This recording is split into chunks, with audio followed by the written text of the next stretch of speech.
তো হয় না, পাবলিকের মনে অনেক সময় প্রশ্ন থাকে যে ডিরেক্টরের সাথে বিয়ে করেছে মানে তো পরপর প্রজেক্ট পেতেই থাকবে, সিরিয়ালস পেতেই থাকবে। অ্যাকচুয়ালি না, কিন্তু এটা সবারই, মানে আমি যদি সাধারণ মানুষ হতাম সেটা আমারও মনে হতো যে ও বাবা ডিরেক্টরকে বিয়ে করেছে, তার মানে কাজের জন্যই বা প্রচুর কাজ পাবে, ওর তো কোনো অভাব থাকবে না। বাট নো, সেক্ষেত্রে হয়নি। বাট বিয়ের পর আমরা দুজনে একসাথে সেভাবে কাজ করিনি, করেছি খুব টুকটাক কাজ করেছি, বাট ওইভাবে টানা ওর সাথে মানে এটাই কাজ কি করা নিজেদের হয়নি। মধ্যে কি ডিসকাশন হয়েছিল যে এরকম কিছু যদি দরকার হয় তবেই সেই ক্যারেক্টার ফিট করলেই তুমি করবে, নাহলে হয় না নিজের হ্যাঁ, ঘরের লোককে পুশ করে, নেপোটিজম হয় সব জায়গায়। না, ওর মধ্যে ওটা নেই। কারণ আমরা যখন রিলেশনে ছিলাম, যখন কেউ জানতোও না এই রিলেশনের কথা, তখন আমাকে এবং অন্যান্য কয়েকজন আর্টিস্টকে ডাকা হয়েছিল। তো সিলেকশনের জন্য ওকেই বলা হয়েছিল যে কাকে নিলে ভালো হয়। তো ও তখন কিন্তু অন্য আর্টিস্টের নাম সাজেস্ট করেছে, মানে যাকে ওই ক্যারেক্টারটা স্যুট করছে তার নাম সাজেস্ট করেছে, আমাকে কিন্তু বলেনি, মানে আমার নামটা সাজেস্ট করেনি। তো ওর মধ্যে যদি ওই পার্সিয়ালিটি, ওই ব্যাপারটা থাকতো, তো অবভিয়াসলি ওর গার্লফ্রেন্ডের নামটাই বলতো তখন। বাট বলেনি। বাট ও আমাকে পরে বলেছে যে এরকম এরকম ব্যাপার ছিল, তো আমি ওর নামটা বলেছি, তোকে তো এই ক্যারেক্টারটা স্যুট করতো না। আমরা ভীষণ অনেস্ট সবকিছুর বিষয়, মানে আমি ওর কাছে ভীষণ অনেস্ট, ও আমার কাছে ভীষণ অনেস্ট। আমার মনে হয় যে ওইরকম ক্লিয়ার থাকাটা ভীষণ দরকার। তোমাদের বিয়ের আগে প্রেম কত বছরের ছিল? আমরা প্রেম বেশি দিন করিনি। 1 বছর মতো প্রেম করে দেন বিয়ে হয়ে যায়। মানে প্রেম বলতে কি, আমরা ঠিকই করেছিলাম যে আমরা বিয়ে করব, মানে ওই আর কি। মানে প্রথম দেখাতে? প্রথম থেকেই আমাদের ওটাই, প্রথম ডেট থেকেই ওটাই ঠিক ছিল যে আমরা বিয়ে করব। তো তারপর বাড়িতে কথাবার্তা বলে দেন পরের বছরই বিয়ে হয়ে যায়। বাহ, মানে অত বেশি দিন হুম। রেখে দিয়ে লাভ নেই, 5-6 বছর প্রেম করে বিয়ে না, করবো। না, না। ওকে। অ্যান্ড এতদিন যে তোমাদের 4 বছর বিয়ে হয়ে গেছে না? না 5 বছর? 4.5 বছর, 5 বছর সাড়ে হবে। চার বছর ওকে।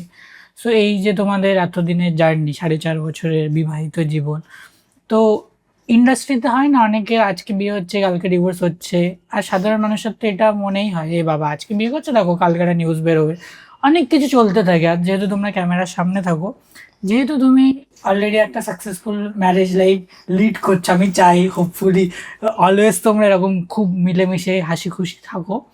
তো তুমি কিছু শেয়ার করো তোমাদের ইনসাইটস অ্যাবাউট রিলেশনশিপ, যে এরকম করে আমরা আমাদের রিলেশনশিপটা মেনটেন করেছি অ্যাজ যেখানে এরকম কোনো প্রবলেম হয় না। সব রিলেশনে যে এরকম বিয়ে করলে ডিভোর্স হবে এরকম মেন্টালিটি থাকে না সব জায়গায়। দেখো, আমি একটা জিনিস বলছি, সেটা হলো যে ম্যাক্সিমাম এক্সট্রা ম্যারিটাল অ্যাফেয়ার দেখা গেছে হেলথ সেক্টরে অ্যান্ড আইটি সেক্টরে, ফিল্ম ইন্ডাস্ট্রিতে কিন্তু নয়। তো ফিল্ম ইন্ডাস্ট্রির জিনিসটা বেশি চোখে পড়ে বিকজ আমরা লাইমলাইটে থাকি। আমাদের প্রাইভেট লাইফও পাবলিক বলতে পারো, তো সবাই সবকিছু জানে বলে আম, সেটা বেশি হাইলাইটেড হয়, মানে আমাদের জিনিসগুলো বেশি হাইলাইটেড হয়। বাট ডিভোর্স সব জায়গায়ই হচ্ছে। ডিভোর্স যে শুধু ফিল্ম ইন্ডাস্ট্রি বা আমাদের এখানে হচ্ছে তা কিন্তু নয়। তো আমাদের ক্ষেত্রে কি বলতো, আমার আর মনোজিতের রিলেশনটা, আমার মনে হয় যে দুজন ঠিক থাকলে না, বাকি আর 4-5টা যা কিছু হয়ে যাক সেটা মানে ম্যাটার করবে না। সো তুমি ওর সাথে কিরকম টার্মসে আছো আর ও তোমার সাথে কিরকম টার্মসে আছে, সেটা সব থেকে বেশি ম্যাটার করে। মানে তোমরা কতটা দুজন দুজনের কাছে অনেস্ট, সেটাই ম্যাটার করে। তোমার কাছে রিলেশনশিপে কোন জিনিসগুলো ইম্পর্টেন্ট? অনেস্টি তো একটা বুঝলাম, হুম। আর কি কি প্যারামিটার্স তুমি দেখো?